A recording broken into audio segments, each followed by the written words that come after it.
What do you think now you know of it? Can I ask what you think?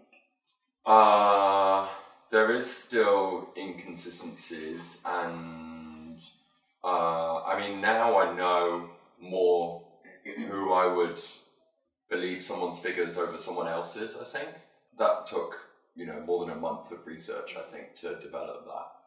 So can I actually say something? Sorry.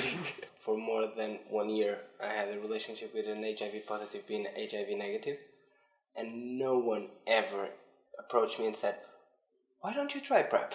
Or why don't you go to the industry? I was new in the country, I didn't know anything about PrEP. I came from Portugal. HIV is basically, you're going to die. So no one talks about it. We talk about AIDS still.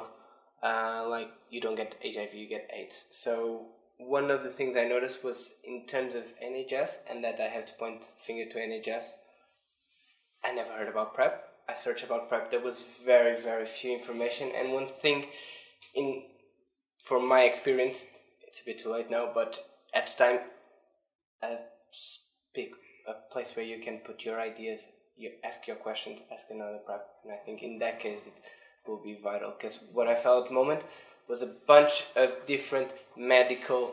Okay, the first thing I thought was about side effects. You can have terrible side effects, everything, blah, blah, blah, blah. Basically, I barely felt any side effects, to be honest. Second of all, I just didn't know anyone that was on PrEP. I was trying to knock on doors, and of course, now, if it was today, I would know straight going to Mortimer or going to 56th Street. I just arrived to the UK. I had no idea what. See, I think that means we need to kind of turn the question on its head a bit and ask, what does a 22, 23-year-old who's only just arrived in London from Portugal, who's just come down from Leeds, what do they need? A 35-year-old white guy that knows how to go to just Google PrEP and to get it and can afford it, those questions will be answered. So in some ways we need to go for the lowest common denominator here. Yeah. And I pick up on Alex's point as well about the amount of information. In HIV, there's always loads of